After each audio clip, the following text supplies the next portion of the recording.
We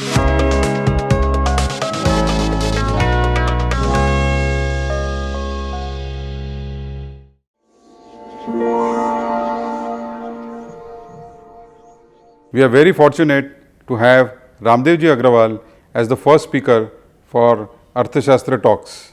Ramdev ji is the chairman and co-founder of Motilal Oswal Group and is the driving force behind the company's approach to investing. Here, I would like to welcome Ramdev ji. Thank you. Team अर्थशास्त्र की ओर से और मैं आपको और आपके परिवार को दिवाली की बहुत बहुत शुभकामनाएं देता हूँ। टीम अर्थशास्त्र और हमारे सभी निवेशक आपके बहुत आभारी रहेंगे। इस टॉक शो का मुख्य उद्देश्य हमारे निवेशकों को फाइनेंशियल या इन्वेस्टमेंट्स की दुनिया में प्रमुख महानुभवों के अनुभव तथा गाइडेंस देना है, ताकि निवेशक अधिक सूचित फाइनेंशियल निर्णय लेने में ज़्यादा सक्षम हो। रामदेव जी भारत की अग्रणी स्टॉक ब्रोकिंग तथा financial services group Motilal Oswal के फाउंडर और चेयरमैन हैं। उन्हें मैं सही मायने में मुकद्दर का सिकंदर मानता हूं, क्योंकि एक हम्बल शुरुआत से शुरुआत करके इन्होंने नहीं इतना बड़ा एम्पायर खड़ा किया है, इतनी शोहरत कमाई है, बल्कि इन्होंने लाखों लोगों के जीवन में अनगिनत वेल्थ भी बनाई है। ये भारत के गिने चुने लोगों में से एक है जिन्होंने इक्विटी इन्वेस्टिंग में बेजोड़ माहिरात के बलबूते पर नहीं अपने पर अनगिनत लोगों के जीवन में खुशहाली फैलाई है। रामदेव जी, काफ़ी दिलचस्प और इंस्पिरेशनल है आपकी जीवन यात्रा। इतना कामयाब होने के लिए ज़रूर कुछ अलग करना पड़ता होगा। क्या आप 3 ऐसे मंत्र बता सकते हैं जो लोगों को अपने जीवन में सक्सेसफुल होने के लिए अपना सकें? राजन जी और अर्थशास्त्र स्टॉक्स के सभी लिसनर्स बहुत बहुत बधाई पहले टॉक के लिए और दिवाली की बहुत बहुत शुभकामनाएं। देखिए, जब मैं पीछे देखता हूँ 40 साल पहले मैं बहुत स्ट्रगल के साथ में सीए बना 83 में। उसके बाद हमने काम तो वही सिर्फ अलग यही किया कि हम शेयर बाज़ार में इन्वेस्टिंग में आ गए। उस समय ये चार्टर्ड अकाउंटेंट जो है नहीं आते थे इस फील्ड में। सो हट के रास्ता करना एक बहुत बड़ी चीज़ है। अभी पीछे देख के ऐसा लगता है कि वो चीज़ एक बहुत अलग चीज़ है, लेकिन मैं तो पागल था शेयर बाज़ार के बारे में। तो मेरे लिए बहुत नॉर्मल चॉइस था, लेकिन बाकी चार्टर्ड अकाउंट्स के लिए काफ़ी नई चीज़ थी। सो वो हिसाब से देखें आप, कोई भी बच्चा जो है यदि हट के करता है, जैसे हर आदमी, हर पेरेंट्स चाहते हैं भाई कि ये बने, वो बने, इंजीनियर बने, डॉक्टर बने। यदि हट के मान लो फिल्म डायरेक्टर बन जाता है, उसको पैशन है, या स्पोर्ट्समैन बन जाता है, या तो इस टाइप के जो रहेंगे जो अपने पैशन को बैकअप करेंगे। मेरे को क्या था, मेरे घर में किसी मालूम नहीं था, क्योंकि फार्मिंग कम्युनिटी से आया था मैं, तो उनको रायपुर में किसी को कुछ मालूम नहीं था कि ये शेयर होता क्या है। तो सीए बन गया लड़का, बहुत बड़ी बात है, अपना संभाल लेगा। तो उसके बाद दे नेवर आस्क्ड कि भाई क्या करते हैं हम करके। तो वो फ्रीडम से जो है ना, हम शेयर बाज़ार में घुस गए। वो पैशन था और वो जो एक अलग बात थी, मतलब उस समय जो परस्यू करने का, और दूसरा कि फिर हार्ड वर्क करने का। उसके बाद सिर्फ पैशन से नहीं होता है, हार्ड वर्क। फिर आप हार्ड वर्क करो कि भाई शुरू में तो आपके पास 0 पैसे हैं, तो आपके पास शेयर बाज़ार में बिना पैसे का काम है, कोई काम नहीं, आपको ब्रोकर भी अलाउ नहीं करेगा। तो आप पैसे कैसे लाएंगे, शुरू में पैसा कैसे बनाएंगे। और समय अलग होता है। 87-88 में बहुत अलग समय था, ब्रोकिंग रिक्वायरमेंट बहुत अलग थे। उस समय सीए लोग थे नहीं, तो हम जब कोई भी क्लाइंट के पास बैठते थे तो उनको बहुत अच्छा लगता था कि भाई इतना प्रोफेशनल आदमी जो है हमको एडवाइस करेगा, तो फ्री में एडवाइस मिल रही है। ब्रोकरेज तो सब लोग लेते थे, तो ऐसे है ना, फ्री एडवाइस। और तो अच्छा, हमको क्या था कि हम सीए हॉस्टल से निकले थे, तो लाख रुपए भी कमाए तो बहुत बड़ी बात साल भर में। अच्छा, लाख रुपए तो बहुत छोटी चीज़ थी शेयर बाज़ार में उस समय भी। तो क्या 2-4 लाख रुपए हमने कमाना चालू कर दिया। तो क्या हार्ड, देखिए हमको कभी जो है हमको कभी लालच नहीं आई कि मतलब इतना अथाह पैसे सबके पास है, हमारे पास कुछ नहीं है, घर नहीं है, गाड़ी नहीं है। हमको मालूम था हमारा रास्ता एकदम सही रहेगा तो हमको सब कुछ मिलेगा। तो वो एक हार्ड वर्क करने का, लेकिन बहुत शांति रखने का, मतलब यानी पेशेंस होना चाहिए कि भाई लंबे के लिए खेल रहे हैं। हमको बहुत पैसे कमाने थे, बहुत लंबे के लिए खेल रहे थे, लेकिन हमारा टाइम बहुत था। 25-26 साल के थे, तो भाई 10-20 साल में कमा लेंगे, ऐसा हमको रास्ता दिख रहा था। तो पहले तो हमने हट के किया, दूसरा हमने बहुत पेशेंस रखा, थर्ड हमने वैल्यू सिस्टम सही रखा। क्लाइंट को सब client बहुत को बड़ी सब बात है। focus करने का हमने। मैं मोती को बोलता था, मोती अपने को टैक्स पूरा भरने का है डे 1 से। तो very first year we must have paid 5,000 rupees tax. 2-3 lakh रुपए कमाए होंगे, उसमें भी हमने 10-20 हज़ार रुपये टैक्स भरा। तब से कभी अभी तक ऐसा कभी सोचे भी नहीं कि हम थोड़ा शॉर्टकट मार लें, कुछ टैक्स बचा लें, कभी सोचे नहीं। क्योंकि वो एक डिपार्टमेंट जिससे हमारा इंटरेक्शन है, बाकी कोई इंटरेक्शन नहीं सरकार से। और वो उस डिपार्टमेंट को आप टैक्स भर दो पूरा, वो कभी आप तरफ आएंगे नहीं वो, तो आपको उससे भी छुट्टी मिल गई, फिर आपको पूरी फ्री दुनिया है। तो उसी कारण से क्या हुआ कि हमारा पूरा रिसोर्सेज जितना कमाए वो पूरा एनर्जी बाज़ार के अंदर रहा। अच्छा, हमने तो वो जो पैशन था कि भाई अच्छा हमसे चार्टर्ड अकाउंटेंट तो हम बैलेंस शीट पढ़ते थे, तो हमको सबकी जन्मपत्री मालूम थी पूरी कंपनी से। तो ब्रोकर आता था 10,000 रुपये, हम शेयर खरीदते थे 9,000 रुपये का, तो सामने सामने शेयर खरीदते आते थे। तो उसी कारण से क्या हुआ, जो पैसे आए उसको रोज़ हम शेयर खरीदते थे, रोज़ शेयर खरीदते थे। तो बस अब 30-40 साल में यहाँ तक पहुँचे। बहुत बढ़िया। रामदेव जी, आप हमेशा मानते हैं कि इन्वेस्टिंग के लिए इक्विटी जैसा कोई एसेट क्लास नहीं है, आप हमेशा इक्विटी में ही इन्वेस्टेड रहते हैं। सबसे दिलचस्प बात यह है कि आप इक्विटी इन्वेस्टमेंट की यात्रा मार्केट 600 के करीब था तब से शुरू की है, और आज जब मार्केट 60,000 की ऊंचाई पर है तब भी आप 100% इक्विटी में इन्वेस्टेड रहते हैं। आपने इस दौर में काफ़ी लाइफ टाइम हाइज और काफ़ी लंबी गिरावटें भी देखी हैं। इस तरह में से इन्वेस्टेड रहने के लिए हमारे इन्वेस्टर्स को ये क्या करना चाहिए, और आपको इस ऐसे इन्वेस्टेड रहने के लिए आपको ये विश्वास कहाँ से मिलता है? आपको कभी डर नहीं लगता? इसके लिए क्या कोई खास जड़ी बूटी बनती है जो हमारे इन्वेस्टर्स ले सके? क्या समझ की बात है थोड़ा सा, एक तो डीएनए भी ऐसा होना चाहिए। कई लोग बहुत हाइपर होते हैं, बहुत जल्दी चाहिए सब कुछ, मतलब ऑफिस में भी आएंगे तो बहुत हड़बड़ करेंगे, इस टाइप में। थोड़ा दिमाग मेरा शांत है, समझे ना। दूसरा ये कि देखिए, जो आना होता है ना बाज़ार में, शेयर बाज़ार में ऐसा है कि जब आपकी किस्मत में लिखी है ना, तो आप सोते रहोगे तो भी आएगा आपको, और जाना होगा तो सोते रहोगे तो भी चला जाएगा, बिना कुछ किए चला जाएगा। ये चीज़ मैं देखा हूँ। तो इसमें क्या है, दो काम करना पड़ता है। एक तो equity is very exponential. Equity क्या है, आपने एक्सपोनेंशियल मतलब यानी बहुत असिमेट्रिक डील है। इसमें क्या है, आपका down side is 1x, but up side can be 100 and 1000x। और वो बहुत कम लोग समझ सकते हैं प्रैक्टिकली। आप समझ रहे हैं क्या? 100 रुपये का शेयर खरीदा है, आप सिर्फ 100 गंवा सकते हैं। क्या भाव में कितना खरीदा वो आपकी मर्जी है, लेकिन 100 रुपये में 100 गंवा सकते हैं, 100 में 100 नहीं गंवा सकते। लेकिन 100 यदि सही पड़ गया तो वो लाख हो सकता है, 10 लाख हो सकता है, करोड़ हो सकता है। तो ये असिमेट्रिक डील है, गंवाने का 100 रुपया, कमाने का लाख रुपया। बराबर है। अच्छा, आप वो लाख रुपये ओवरनाइट तो नहीं आएगा, 10 साल लगता है, कहीं पर 2 साल लगता है, कहीं 10 साल लगता है, कहीं 20 साल लगता है। वो पेशेंस लाने का, पेशेंस की खाद डालनी पड़ेगी आपको। सही चीज़ खरीदना पड़ेगा, सही चीज़ खरीदना पड़ेगा ताकि आपको लॉस ना हो। और अब उसमें क्या है, अलग अलग ढंग से फ़ायदे होंगे। तो ये चीज़ मैं देखा 1992 में जब हर्षद मेहता बुल रन हुआ। तो देखिए, हमने फर्स्ट 4 ईयर्स में कहीं 10-15 लाख रुपए कमा लिए 1990 तक, एकदम पोस्ट टैक्स मनी 15 लाख रुपए। लेकिन 15 लाख रुपए में तो घर आता ना गाड़ी आता, तो अब क्या करने का? तो हम बोले हमको ब्रोकर बनने का है, क्योंकि सब ब्रोकर थे तभी, बहुत छोटे आदमी थे। छोटे मतलब सबसे तुच्छ आदमी होता है शेयर बाजार में, होता है सब ब्रोकर, समझे ना। तो वो हम थे उस समय के सब ब्रोकर, अब तो काफ़ी बड़े बड़े होते हैं। तो हमने फिर मेंबरशिप खरीदा। मेंबरशिप खरीदने के लिए 25 लाख रुपए चाहिए, तो 10 लाख रुपए किसी बारो किए, और ऐसे हमने खरीदा। जैसे ही खरीदा हमने, तो हर्षद मेहता बुल रन चालू हो गया। अब देखिए, आपके किस बाहर क्या हो रहा है आपके कोई मतलब नहीं है ना। जैसे ही चालू हुआ, 18 महीने में हमने 30 करोड़ रुपये कमाए। बाजार हो गया 7 गुना, 600 वाला 4200 हो गया। ये तो हिस्ट्री है, मतलब मेरे लगता नहीं कभी फ्यूचर में भी रिपीट होने वाला है कि 18-19 महीने में 7 गुना बाजार। 7 गुना बाजार, बाप रे। मतलब ये आप साइज अप करना चाहें तो 50, ये 60 है वाला 4 लाख हो गया समझ लो 2 साल के अंदर।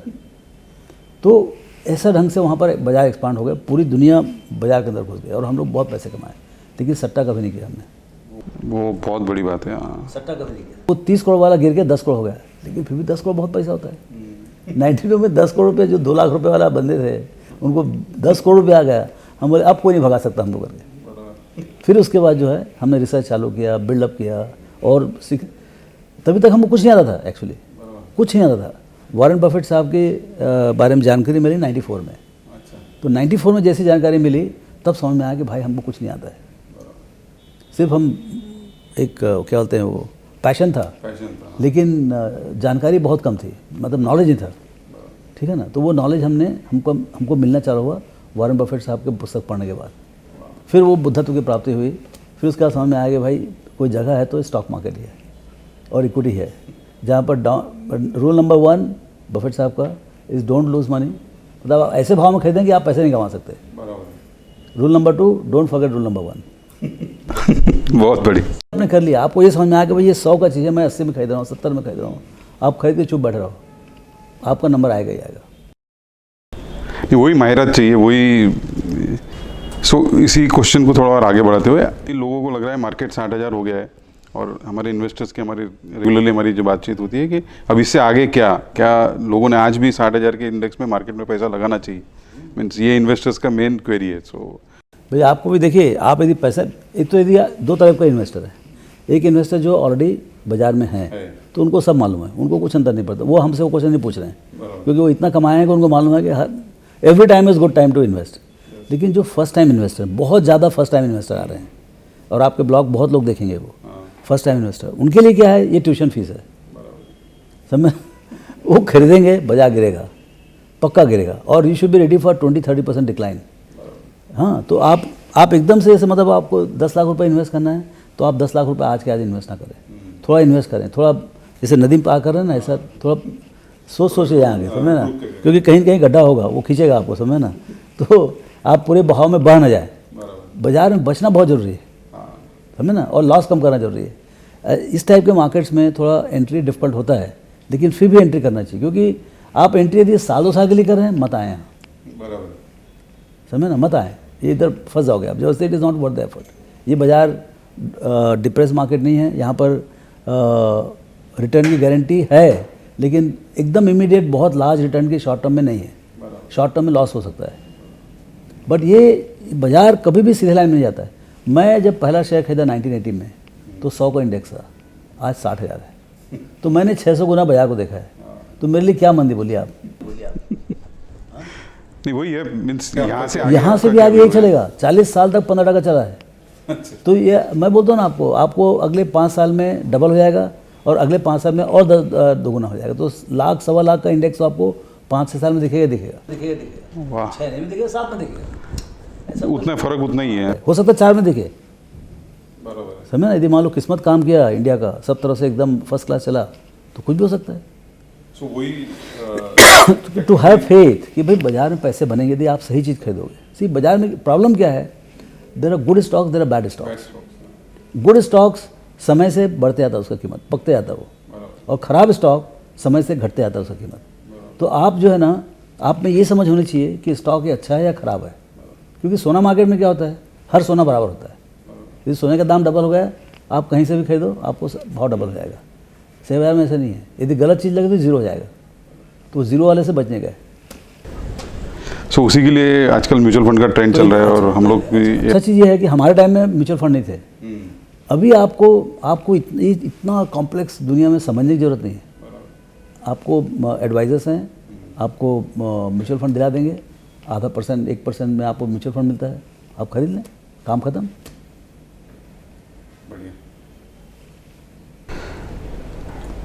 रामदेव जी, कोविड क्राइसिस के बावजूद मार्केट के स्तर पर होना, इकोनॉमिक रिफॉर्म्स, अर्निंग्स या लिक्विडिटी, ये क्या कारण है जिससे इक्विटी मार्केट इतना ऊंचा है?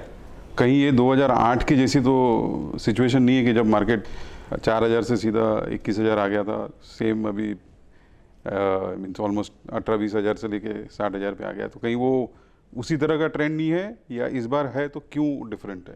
नहीं है, बाजार तो वही है। बाजार में कभी बहुत फियर होता है या कभी बहुत ग्रीड होता है। तो clearly this is not a fearful environment. अभी थोड़ा ग्रीड बहुत ज़्यादा है, लालच बहुत ज़्यादा है, लेकिन उसके रीज़न है।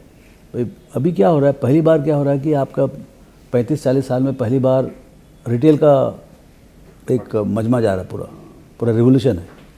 आपका जो हर महीने 2 से 3 मिलियन कस्टमर्स आ रहे हैं, तो इसमें क्या हो गया कि because of some reason retail was held back, retail participate नहीं किया। तो अभी जो ऑनबोर्डिंग हुआ, डिजिटल ऑनबोर्डिंग हुआ है, और फिक्स्ड इनकम में इंटरेस्ट रेट बहुत गिर जाने से अब लोग जो है ये अपने आप में एक मुहिम हो गई है।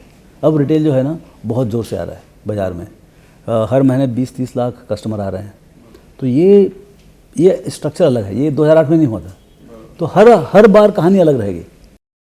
सिमिलरली आज ऐसे भी बुक भी 10,000 चल रही है इंडस्ट्री की। तो ये क्या है कि बाज़ार का हमेशा फंडामेंटल्स बदलते रहेंगे। हाँ, लेकिन बाज़ार में क्या finally it's a weighing machine, it's not a voting machine. Right now it is voting machine. तो होता क्या है, लॉन्ग टर्म में वहीं पैसे बनेंगे जहाँ कंपनी अच्छा करेगा। सबका पैसा अंदर आ जाएगा, थोड़ा ऊपर जाएगा, फिर नीचे आ जाएगा, वहीं आ जाएगा जहाँ पर उसका कीमत होना चाहिए। तो आप ये मतलब ये जो माहौल एकदम अलग है। यहाँ से 20-25% करेक्शन नहीं हो सकता, ऐसा कोई बात नहीं है। हो सकता है लेकिन मेरे मालूम नहीं करेक्ट होगा नहीं होगा। मैं तो यदि the best time to buy is when you have the money, best time to sell is when you need the money. I am a complete no timer of the market. Ramdev ji, मैं पूछ रहा था ये जो गवर्नमेंट ने अभी सब reforms वगैरह काफ़ी किए हैं लास्ट पिछले 7-8 साल से 10 साल से, सो उसका इम्पैक्ट ये अपने देश के लिए क्या पॉजिटिव हो सकता है और क्या उसके कारण मार्केट का कोई रिलेशन है उसमें? मार्केट का रिलेशन तो जितना कॉर्पोरेट्स कमाएगी उसके ऊपर है। तो कमाई कॉर्पोरेट्स की कमाई जो है ना वो रिफॉर्म्स के ऊपर डिपेंडेंट है कि भाई कितने सेक्टर्स खुलते हैं, कितना स्पीड से इकोनॉमी बढ़ता है, सो कितने जॉब्स खड़ा होते हैं, किस टाइप के जॉब्स खड़ा होते हैं। यदि जॉब्स बहुत होंगे तो हर तरीके की चीज़ बिकेगा, घर बिकेंगे, मोटरसाइकिल बिकेगा, कार बिकेगा, रोज़मर्रा के सामान बिकेंगे। तो उससे कंपनी जो सप्लाई करती है उनको फ़ायदा होगा। तो वो इमीडिएटली ग्रोथ का जो इम्पैक्ट जो है ना वो कंपनी में दिखता है। उससे फिर टैक्स आता है तो सरकार और खर्च करती है तो फिर और तो वो जो वर्चुअल साइकिल जो है ना वो साइकिल बन जाता है। तो वही सरकार हमेशा ये बोलती है हम 8% से ग्रो करेंगे, 10% से ग्रो करेंगे, बोलते तो हैं लेकिन होता नहीं हो। तो ये है कि ऐसा लगता है इस बार बाज़ार में ऐसा माहौल है कि शायद इस बार जो है इस साल के बाद अगले साल भी 8-9% ग्रोथ आए। फिर तो आगे का देखेंगे कैसा होता है। लेकिन वो यदि हो जाए फिर मतलब सरकार को टैक्स आ जाएगा और उससे काफ़ी तकलीफ़ें जो है ना वो कम हो जाएंगी। रामदेव जी, आजकल यूएस या ग्लोबल स्पेस में भी इन्वेस्टिंग का काफ़ी ट्रेंड चल रहा है। अपने मोतीलाल ने भी कुछ फंड्स लॉन्च किए हैं। क्या इन्वेस्टर्स को ग्लोबल इन्वेस्टिंग में एसेट एलोकेशन करना चाहिए? जो सॉफ्टवेयर इन्वेस्टर्स हैं उनको थोड़ा करना चाहिए, क्योंकि अब दुनिया जो है ना काफ़ी सिमट रही है और आपके जो अमेरिकन कंपनीज़ हैं या यूरोपियन कंपनीज़ हैं, गूगल, ट्विटर, फेसबुक, माइक्रोसॉफ्ट, वो आपके रोज़मर्रा जीवन में वो भी उतने ही पार्टिसिपेट करते हैं जितने इंडियन कंपनीज करती हैं। तो उनमें इन्वेस्ट करने में कोई तकलीफ नहीं है। लेकिन वही है कि जहाँ समझ कम हो वहाँ पर थोड़ा धीरे से जाना चाहिए। तो यदि आपको 10 करोड़ का पोर्टफोलियो है तो आप 50 लाख 1 करोड़ से चालू करिए और जैसे जैसे आपको समझ आती जाएगी वैसे आप बढ़ाते जाइए allocation. But yes, there is a merit in investing. Ramdev ji, आजकल क्रिप्टो के में भी इन्वेस्टिंग का बड़ा दौर चल रहा है, खासकर नौजवान में इसे लेने की काफ़ी चर्चा चलती रहती है। क्या आपने कभी क्रिप्टो करेंसी में इन्वेस्ट किया है? आप नौजवानों के लिए इस बारे में क्या सलाह देंगे? मैंने कभी इन्वेस्ट किया ना, मेरे समझ में आता है। सो मैं तो जब तक समझ में आता मैं करूँगा नहीं। तो ये क्रिप्टो कंसेप्ट अभी तक समझ में नहीं आया मेरे को। जिसको समझ में आता है उसको करना चाहिए। रामदेव जी, आपको क्या लगता है इक्विटी इन्वेस्टिंग के लिए हमारे यहाँ एजुकेशन सिस्टम में कोई ऐसा स्पेसिफिक कोर्स नहीं है? क्या ये होना चाहिए? क्योंकि आज भी भारत में अगर हम लोग टोटल करते हैं लोगों का इन्वेस्टिंग इक्विटी में, तो आज भी 4-5% के ऊपर हम लोग गए नहीं है टोटल इन्वेस्टेड जो पॉपुलेशन के हिसाब से। सो क्या कोई ऐसा एजुकेशन सिस्टम जो बच्चों को बचपन से सिखाया जाए बेनिफिट्स ऑफ इक्विटी इन्वेस्टिंग और उसके जो बेनिफिट्स मिलने चाहिए, ऐसा कोई स्पेसिफिक कोर्स होना चाहिए या क्या? इसके ऊपर आपकी क्या राय है? ये बहुत अच्छा क्वेश्चन है ये। मतलब पहले कभी इसके बारे में जवाब नहीं दिया, लेकिन मुझे लगता है कि स्कूल में ही कुछ पर्सनल फिनेंस मैनेजमेंट, जैसे आपका स्पोर्ट्स होता है, आर्ट वर्क होता है, कई दुनिया के सपोर्टिंग होता है, ऐसा छोटा सा जो है ना ऑप्शनल एटलीस्ट पर्सनल फिनेंस के ऊपर एक कोर्स होना चाहिए जनरल में। मतलब हाँ, वही उस टाइप का कुछ भी जो है ना, जैसे maths is compulsory till 8th और 10th और समथिंग लाइक दैट। ऐसे जो है ना पर्सनल फिनेंस के ऊपर एक कोर्स होना चाहिए। उसमें सब एस्पेक्ट ऑफ इंश्योरेंस, आपका mutual fund, fixed income, equity investing, सब थोड़ा लोगों को मालूम रखना चाहिए। तो उसमें क्या पावर ऑफ कंपाउंडिंग, कैसे वेल्थ बिल्ड होता है, वो सब चीज़ें एक अच्छे से वेल क्राफ्टेड कोर्स यदि बना के करिकुलम में डालें आप, हिंदी में हो, वर्नाकुलर में हो, अंग्रेजी में हो, सब में होना चाहिए। तो क्या है बच्चा एकदम ये नहीं रहेगा, अज्ञानता नहीं रहेगी इसके बारे में, इस सब्जेक्ट के बारे में अज्ञानता नहीं रहेगा। और दूसरा क्या होता है, जब बड़े होकर उनको जब उस सब्जेक्ट के ऊपर एक एक्सपर्टाइज चाहिए तो उनको मालूम रहेगा कि ऐसा भी एक सब्जेक्ट है जिसमें हम अपना कैरियर आगे बढ़ा सकते हैं। तो वो जानकारी जो है ना, क्योंकि अब देखिए वेल्थ बहुत बड़ा हो गया है। आपका 3 ट्रिलियन का जीडीपी है लेकिन वेल्थ होगा 10 ट्रिलियन का, लेकिन कोई उसके बारे में जानकारी नहीं है कैसे मैनेज करने का। पैसा कमाना ईजी है, उसको मैनेज करना बहुत डिफिकल्ट है। तो क्या है, जितने हमारे साइंटिस्ट हैं, टीचर्स हैं, प्रोफेशनल्स हैं, उनको सबको अपना काम करना आता है, उनको बहुत सी सैलरी मिलती है, लेकिन आगे अपने रिटायरमेंट के लिए, बुढ़ापे के लिए कैसे उस पैसे को हम बढ़ाएं, वो बहुत कम नॉलेज होता है। अच्छा, नॉलेज ना होने से क्या होता है, ये उम्र में 70 साल की उम्र अभी बोलो कि आप क्या करोगे, तो उसको लर्नेबिलिटी बहुत कम हो जाती है 60-65 में, फिर वो जाकर बैंक में डिपॉजिट करके छोड़ देता है वो। तो वो दैट इज अ मिसमैनेजमेंट। या फिर लोग उनको मिसगाइड भी करते हैं, फिर वो मिसगाइड भी करते हैं, उसमें फंस सकते हैं लोग। लेकिन क्या है कि जो आपका कहना सही है कि यदि बचपन से ही स्कूल में, कॉलेज में, कहीं पर भी, स्कूल में पर्टिकुलरली सेकेंड हाफ में if you have a personal finance के ऊपर कोर्स, कंपलसरी कोर्स, तो काफ़ी उससे, जैसे फ्रेंच सिखाते हैं, स्पेनिश सिखाते हैं, हिंदी सिखाते हैं, संस्कृत सिखाते हैं। अरे भाई आजकल हम लोग कंप्यूटर वगैरह हाँ सब सिखाते हैं। तो आप पर्सनल फाइनेंस के ऊपर कोर्स होना चाहिए, 1 क्रेडिट होना चाहिए उसका। रामदेव जी, आप जैसा एक बिजनेसमैन इतना सक्सेसफुल हो सका है 10-20 साल के बाद आप क्या विजन देखते हैं इंडिया के लिए? अर्थशास्त्र टॉक्स का मुख्य उद्देश्य यह है कि कॉमन इन्वेस्टर्स को फाइनेंशियल विजडम देना। तो आपके अनुसार एक इन्वेस्टर ने सक्सेसफुल होने के लिए कौन से 3 आदतें पालन करनी चाहिए? आपने स्टार्ट में हमारी बात हुई थी, मगर स्टिल ये हेड का क्वेश्चन है, ताकि सब लोग एकदम खुशहाली से जिंदगी व्यतीत कर सकें। देखिए, शेयर बाजार जो है एक ऐसी जगह है, ऐसा माध्यम है जिसमें एक आदमी जो बहुत छोटा है, जिसका 10-20 हज़ार 25 हज़ार का भी सेविंग्स है, वो जाके रिलायंस खरीद सकता है, 1 शेयर रिलायंस खरीद सकता है, 1 शेयर टिस्को खरीद सकता है, 1 शेयर टेल्को खरीद सकता है। तो ये बहुत बड़ा इनोवेशन है। आप बिजनेसमैन नहीं हैं, आपका सैलरी है, अच्छे से सैलरी कर रहे हैं आप, या कोई छोटा मोटा काम कर रहे हैं, ऑटो ड्राइवर हैं आप, कहीं पर प्यून हैं, कहीं पर कुछ कर रहे हैं, लेकिन आप 1000-2000 रुपये साल महीने के बचा के आप ये सब अच्छी कंपनी खरीद सकते हैं। आप यदि वो आदतें डाल लें अपने आप में, तो जैसे अभी 30 साल की उम्र में हमारे यहाँ जैसे सेक्रेटरी काम करती है या कोई भी काम करता है, उनके 25,000-50,000 रुपये सैलरी होती है, उसमें 2-5 हज़ार भी वो SIP में या शेयर्स खरीदने में लगाएं। वो भाई शेयर खरीदना बहुत डिफिकल्ट है क्योंकि उसके बारे में जानकारी चाहिए, लेकिन आप SIP तो खरीद सकते हो आप, हाँ। लेकिन आप 30 साल तक SIP करो 10,000 रुपये, देखो आपसे ज़्यादा रिच सेक्रेटरी कोई नहीं मिलने वाला है। 30-40 साल की compounding, see understanding the power of compounding, वो एक बहुत बड़ा, इससे ज़्यादा कोई सिंपल चीज़ नहीं है, लेकिन किसी को मालूम नहीं। मैंने कितने सारे कॉलेज में गया, टेक्निकल कॉलेज में गया, IITs में गया, IIMs में गया, लेकिन किसी को पावर ऑफ कंपाउंडिंग नहीं मालूम। तो जब यदि पावर ऑफ कंपाउंडिंग नहीं मालूम है तो आपको अगले 30-40 साल में कितना पैसा बनने वाला आपके लिए वही नहीं मालूम आपको, तो आप इन्वेस्टिंग क्यों करोगे? कैसे करोगे आप? जैसे पिछले 40 साल में 15% से बाजार बढ़ा है, बाजार बढ़ा है ना, इंडिविजुअल पोर्टफोलियो तो 20-25 से बढ़ा होगा, लेकिन बाजार तो 15% से बढ़ा है। आप 15% से बढ़ाइए, आप हर 5 साल में डबल होगा पैसा आपका, हाँ। तो बहुत हो जाता है, बहुत हो जाता हो। तो ये चीज़ अपने समझ में लाना कि भाई ऐसा होगा, और फिर धीरे धीरे सीखेंगे आप। शुरू में आप 1-2 लाख रुपये डालोगे, ठीक है, कोई बाजार करेक्ट होगा तो लाख का 50,000 हो जाएगा, लेकिन 50,000 का 2.5 लाख होगा तो कितना मजा आएगा, वो होने वाला पक्का। आप जितना ही कंप्रेस करो बाजार को, उतना जो ऊपर जाएगा वो। तो ये चीज़ मैंने पूरे 40 साल में देख ली है, तो मेरे को बहुत कंफर्ट है। मेरे को बस बाजार 1-2 टका गिर जाता है, मेरे को कोई डर नहीं लगता है, क्योंकि मेरे मानो जितना गिरा होगा उतना ऊपर आएगा, उसको जहाँ जाना वहीं जाएगा।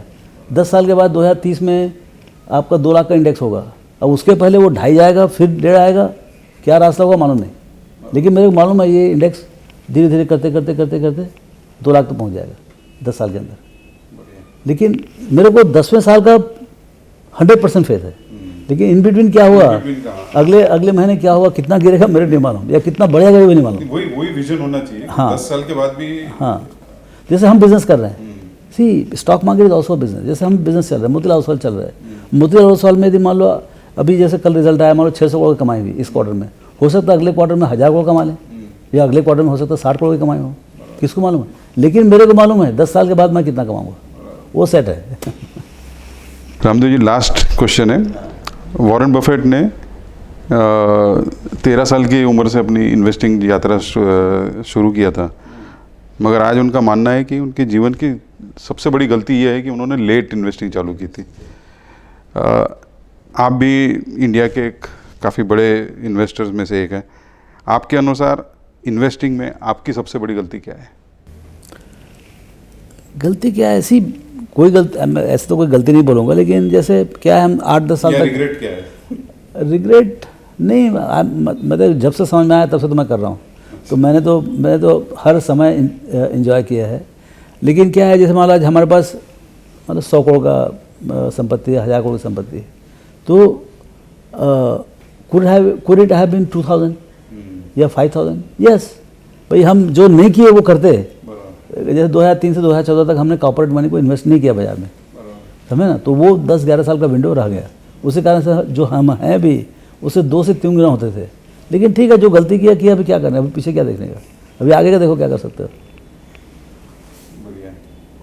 बहुत बहुत धन्यवाद रामदेव जी, आपका कीमती समय और ख़ास करके आपकी फाइनेंशियल विजडम शेयर करने के लिए हमारे इन्वेस्टर्स के साथ। अर्थशास्त्र आपका सदैव आभारी रहेगा। Thank you.